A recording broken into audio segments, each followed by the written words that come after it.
V této alternativní budoucnosti jsou města opuštěná. Kvůli válce a ničení životního prostředí. To vedlo ke vzniku totalitní vojenské diktatury zvané režim, která převzala moc. Každý člověk pod 18 let je odebrán rodině a poslán do vojenské akademie, kde prochází brutálním výcvikem a indoktrinací v lese. Vaci pobíhá, když spatří ptáka na stromě. Vytáhne prak a připraví se vystřelit, ale místo toho natáhne ruku a šeptá slovo v domorodém jazyce. Pták bohužel uletí. Její matka Niska se jí ptá, proč ho nezabila. A Vacis odpovídá, že ho poslouchala dvojice. Pokračuje v chůzi a Vacis se nechá rozptýlit okolím, takže šlápne do medvědí pasti. Niska přispěchá, aby past odstranila a obvázala zranění, než pomůže Vaci dojít domů. Jejich domov je ve skutečnosti opuštěné. Vozidlo, které přeměnili na dům. Tu noc se Niska znepokojí, protože Vacína rána stále kvácí. V tu chvíli uslyší hluk a podívá se z okna, kde objeví blížící se dron. Přichází, řekne Vaci, ať je sticha, než vyjde ven se svou zbraní. Niska se opatrně plíží kolem a když uvidí příležitost, se střelí dron. Jakmile spadne na zem, ještě ho párkrát pro jistotu střelí. Niska ví, že přiletí další drony, a tak si balí věci a odchází s Vaci. Poté, co zapálí jejich domov, dvojice začne procházet lesem a Vaci si stěžuje na bolest nohy. Ale Niska ji nutí pokračovat, aby se vyhnuli nebezpečí. Když dorazí k řece, najdou svou loď a utečou. Veslují celý den a noc. A ráno konečně dorazí do válkou zničeného města. Niska říká Vacis, že ji nikdo nesmí vidět do obličeje, tak si uvazuje šátek kolem něj a nutí jí mít kapuci nahoře. Zatímco se plíží, slyší vysílání z reproduktorů, které místním připomíná, že ukrývání nezletilých je nezákonné a věk pro nábor byl snížen na 4 roky. Když se dvojice chystá vstoupit do opuštěného domu, uvidí je soused a všimne si, že Vacis je dítě. Vyděšená Niska připraví si nůž, ale muž ji ujistí, že nechce ublížit, a prozradí, že i on schovává svého syna. Treje Niska mu jen řekne, že se musí dážet stranou. Zatímco Niska spí, Vacis se vyplíží z domu a uvidí Treje stát opodál. Následuje ho na jeho zahradu a on jí ukáže spadlý dron a ujistí ji, že je tam už věky. Vacis však slyší hluk a myslí si, Dron Staldisha. Náhle se dron aktivuje, ale Niska se objeví právě včas, aby ho rozbila. Potom popadne dceru a táhne ji zpět do domu. Brzy dorazí úřady, známé jako Jingoes, a snaží se Treje odvést. On i jeho otec přísahají, že mu je 18, ale Jingoes použijí zařízení na Trejově zápěstí, které potvrdí, že mu je 15. Treje odvedou a jeho otec je zabit, když se je snaží zastavit. O něco později Niska a Vacis dorazí na pouliční táh ve slumech, ale je tam pár stráží, takže se musí opatrně plížit kolem velké obrazovky na stěnách ukazují nestoudnou propagandu pro režim. A Niska je smutná, když vidí, že její starý přítel Pierre to propaguje. Najednou spousta dronů letí nad Tvhem a schazuje potravinové dávky na ulici. Dav se okamžitě vzehne, aby jich sebral co nejvíc. Niska ale tu pro Vezé schovává, zatímco jsou všichni rozptýlení. Niska bere Vezé k domu své staré přítelkyně Roberty. Po obětí Niska Roberta si vzpomene, jaká Vezé dřív byla, když byla malá, a nechá ji nakrmit kočku, aby ji rozptýlila. Ženy si pak soukromně promluví v kuchyni a Niska zdůrazňuje, že Vaci potřebuje léky, protože má infikovanou ránu. Roberta ale vysvětluje, že kliniky teď hlídají Jingové. Niska se zmíní i o Pierrovi a ukáže se, že je to Robertin syn, když Roberta ukáže Niska fotografie Pierrova promoce z akademie a řekne, že by možná i Vaci měla jít studovat. Tím získá občanství a lepší život. Niska odmítá, protože by to znamenalo, že svou dceru už nikdy neuvidí. Další ráno se Niska probudí, když uslyší výjíždět auta Jingů na táh důstojníci. Začnou kontrolovat každého na ulici a Niska neví, co dělat, protože Veslejn stav se neustále zhoršuje. Roberta Pukaziuj na tu, Dingové. By dívce mohli zachránit život, a tak Niska řekne své dceři, že jí sežene léky a jde ven. Řekne důstojníkům, že je v tom domě nezletilá osoba a uteče. Zatímco oni berou Vesli na vojenskou akademii. Když najde soukromé místo, Niska se zhroutí. O 10 měsíců později Niska žije v bídě ve starém bytě. Skamarádila se s místními a když si vyzvedává potravinové příděly, dává je těm, kteří je potřebují. Niska tráví den prací na Tvhu, kde ji navštíví její nový přítel Randy, který tvrdí, že našel něco, co je zachrání, a požádá ji, aby se s ním později sešla.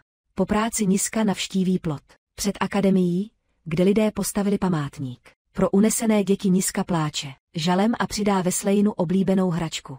Když se vrátí domů, najde jingoistické jednotky prohledávající její budovu, hledající skupinu teroristů, kteří zaútočili na akademii mezitím. VZE je v pořádku a zdravá na vojenské akademii. Poslouchá každý rozkaz a trénuje s ostatními dětmi bez problémů. Za 1 týden budou mít den výběru, což znamená, že pár vyvolených bude posláno do státu Emerson. Když je čas recitovat přísahu, VZE neopakuje slova ve svém pokoji VZE. Neustále přidává detaily na mapu akademie, kterou má schovanou v posteli. Zaslechne, jak odvádějí jednu dívku a tu noc se obává, protože dívka se nevrátí. O něco později se Niska potká s Randym v baru, on vysvětluje, že našel chlapa, který jim může zařídit občanství přeprogramováním jejich IT. Nicméně představa života v Emersonu Nisku neláká, protože by musela žít s burany z vyšší třídy. Randy změní její názor poukázáním na to, že by jí to umožnilo vidět svou dceru. Znovu toho odpoledne Niska navštíví památník. Znovu a usne. Večer se probudí a uvidí divokého koně. Poblíž opatrně k němu přistoupí a podaří se jí ho uklidnit. Poblíž jsou další koně přivázaní ke stromům. Tak se k nim pokusí přivést toho ztraceného. Vetušvili usli ashla asle du jo, abin à la Charlieu. S notebookem posílajícího instrukce přes mikrofon. Pak 2 dospělí se vyplíží z akademie s několika dětmi. A Niska si myslí, že unášejí děti, tak se vzhne k útoku. Na ty muže okamžitě přemůžou ji a přetáhnou ji přes hlavu pytel. O pár hodin později pytel sundají a Niska se ocitá v tmavé místnosti. Únosci jí vysvětlují, že je na území domorodého kmene známého jako Kří. A Niska prozradí, že je taky Kří, když trochu promluví jejich jazykem. Tato skupina provádí noční nájezdy, aby zachránila unesené děti z akademie. Vůdkyně Ida požádá Charlieho, aby prověřil pozadí. K potvrzení Nisčina příběhu, protože je šance, že by mohla být užitečná. Niska je odvedena k venkovnímu ohni, kde Charlie vypráví příběh o tom, co se stalo. Je představena stařešinovi, který vysvětluje, že kdysi dávno jim bylo řečeno, že přijde strážkyně ze severu, aby je zachránila. Věří, že Niska je ta strážkyně. Skupina oslavuje zachráněné děti hudbou a Niska je dobře nakrmená. Když je čas jít spát, Niska čeká, dokud nikdo nekouká a jde prozkoumat tábor. Je tam stan pijůný dětí a pouhý pohled na něj rozpláče. Brzy ji najde Ida a Niska jí poví o situaci VZE. John. Dokázala udržet své dítě, tak dlouho skryté, a vítá ji do své komunity. Další ráno Niska chce jít domů, ale místní jí říkají, že VZE je v nebezpečí. Akademie předstírá, že je místem vzdělání, ale ve skutečnosti trénuje děti, aby se staly jingoloutkami. Můžou Wesley zachránit a přivést ji k Nisce, ale na oplátku. Chtějí, aby Niska vedla všechny zachráněné děti do bezpečné zóny na severu, o které si Niska myslí, že je mýtus. Skupina ujišťuje, že je to skutečné místo a že potřebují někoho, kdo ví, jak žít z divočiny. Niska tvrdí, že je to nemožné, protože cesta by trvala 3 týdny a nemůže děti skrýt před drony tak dlouho. Leo jí říká, že musí dostat Vaci pryč hned, protože pokud ji pošlou do Emersonu, nebudou schopni zvrátit vymývání mozku. Frustrovaná Niska vyběhne a Leo ji následuje. Neschopen pochopit, proč chce, aby Vaci zůstala u Jingou. Niska upozorňuje, že Jingové mají jídlo, léky a vzdělání, pak uteče. Leo říká Idě, že Niska není strážkyně, ale Ida si myslí, že jen potřebuje čas. Na Vojenské akademii Wassy. Vidí návrat pohřešované dívky ve velmi traumatizovaném stavu. Také vidí ptáka na plotě a pokouší se na něj mluvit v jazyce Kríje. Jazyce, což způsobí, že pták před ní uletí, než odletí. VR Wassy. Počká, až všichni usnou, aby opustila postel. Vypáčí zámek a podaří se jí opustit pokoj. Bohužel jakmile vyběhne ven, alarm se aktivuje a stráže ji rychle chytí a zamknou do cely. Druhý den ráno se Niska vrátí do své budovy a je zdescená, když zjistí, že její oblíbená sousedka je moutvá. Když se rozhlédne, všimne si ještě více těl. Randy ji brzy najde a zakrývá jí obličej, zatímco vysvětluje, že v oblasti je virus. Hranice se zavírají dnes večer, takže si musí rychle vyzvednout své nové IT a odejít, když dorazí na tah. Slyší reproduktory zmiňovat povinnou evakuaci a nabádají místní, aby šli na místo odjezdu. Najdou Robertu, jejíž dům byl prohledán. Je si jistá, že vláda dala něco do potravinových dávek. Randy říká Nisce, že mohou vzít Robertu do útulku, ale s nimi hranice překročit nemůže. Zatímco se snaží dostat skos město. Strážce je najde a nutí je jít za ním. Dostanou pouta a jsou zkontrolováni na virus, než je natlačí do autobusu. Randy má dýmovnici a říká Nisce, ať počká na jeho signál a uteče zadními dveřmi. Na oplátku Niska říká, že Roberta jde s nimi. V tu chvíli si Roberta všimne, že jeden z Yingou je Pierre a snaží se k němu dostat, ale policisté na ní namíří zbraně a pošlou ji zpět na místo. Pak Randy hodí dýmovnici a běží dozadu. Ale Roberta běží dopředu v naději, že uvidí svého syna. Když se Yingo snaží zastavit, Niska na něj skočí a začne škeštit ho pouty. Druhý, Yingo se jí chystá zastřelit, ale Randy se vrátí, aby ho bodl. Jakmile jsou oba strážci mrtví, duo vezme zbraň a vyrazí ven. Roberta se pomalu blíží k Pierrovi, který má venku zbraň a žádá ji, ať se dáží zpátky. Zmatená se s ním snaží navázat kontakt, ale Pierre ji uráží s pomocí politických frází a na místě ji zastřelí. Randy Se jí snaží pomoct, jenže další Yingo mu střelí do ruky. Najednou Yingové začnou padat mrtví a Niska zjistí, že ji přišli zachránit Leo a Samony. Nemá co říct.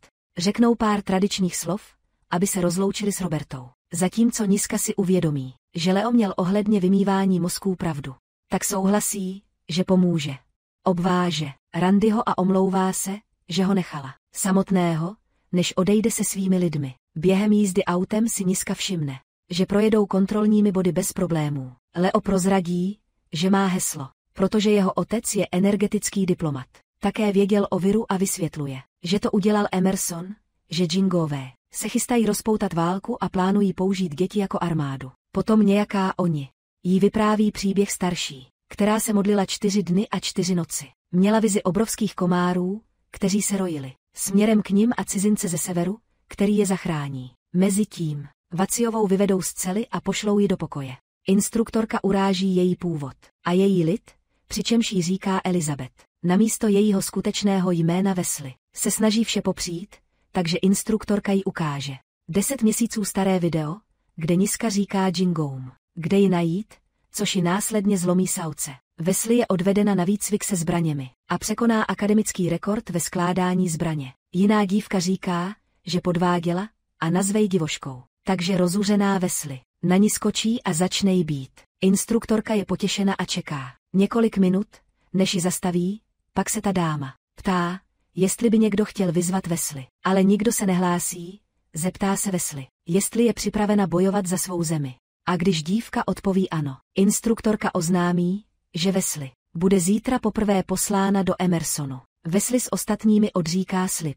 V táboře Kree Niska vtřhne na soukromé setkání rady. Zoufale chce zahájit nájezd a diví se, proč čekají, takže Ida vysvětlí, že Jingové přes noc postavili novou těžební silnici. Míří směrem k jejich táboru, takže musí odejít dnes večer.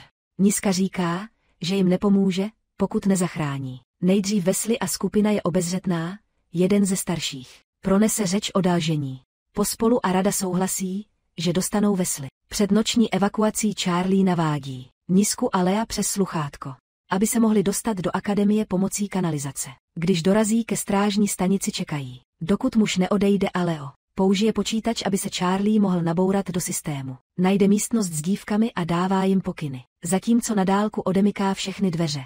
Niska konečně najde Wes, která ji obvinuje z toho, že ji opustila. Plačící Niska se omlouvá a obejmou se, aby se usmířili. Když se strážný vrátí na své stanoviště, najde průlom v systému, aktivuje alarm. Jingové začnou prohledávat ubikace. A Leo musí zabít 2, aby se bránil. Charlie vidí venku více vojáků a informuje tým, že tábor Kree byl nalezen. Takže se jednotky chystají vtéhnout. Niska říká Leovi, že nemá čas zachránit děti a snaží se odejít s Vacis, která říká, že něco přichází. Charlie také něco vidí a nabádá je, aby zmizeli. Takže Leo žádá Nisku, aby zachránila děti, zatímco on rozptýlí Jingoe. Poté, co odříká tradiční modlitbu, Leo běží do chodby a snaží se konfrontovat drona. Nicméně Niska se vrátí a drona se střelí. Jako pávní a Niska říká Wesley, aby dostala všechny děti z místnosti, zatímco Charlie začne zamykat dveře, aby zpomalil stráže. Wesley si také vzpomene na mapu, kterou vytvořila, a říká skupině, že zná cestu ven v táboře u potoka.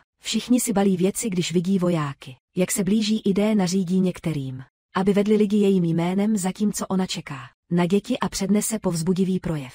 Jakmile se všichni dostanou na pozice vojáci, dorazí a žádají je, aby se vzdali a hází plynové bomby na ně. Válečníci hází bomby. Zpět, když dorazí náklaďák s Niskinou skupinou, jsou překvapení, že je vojáci nechali projít. Ale Leo si uvědomuje, že je záměrně chytají do pasti. Voici si Chita l'a vu. Protože slyší podivný zvuk, který nikdo jiný neslyší. Najednou se obloha zaplní drony. Přesně jako ve vidění staršího. Niska se snaží přimět Vaci, aby se schovala v náklaďáku, ale ona vyběhne konfrontovat vojáky. Tváří v tvář zvedá ruku a říká slovo, které použila na ptáky, což jí umožňuje ovládat dron. Charlie si uvědomuje, že ona je skutečný strážce, když přiměje drony, aby namířili zbraně na vojáky, což způsobí jejich ústup. Kryje začnou slavit své vítězství, ale jeden poslední voják se skrývá ve vysoké trávě. Pokusí se střelit Vaci, takže Niska skočí, aby jí posloužila jako štít. Někdo rychle zabije vojáka, zatímco všichni běží zkontrolovat Nisku, která pomalu umírá. Skupina ji přikryje dekou a Vaci se tiskne ke své matce, aby jí dělala společnost v jejich posledních chvílích. Drony kolem nich vytvoří kruh života.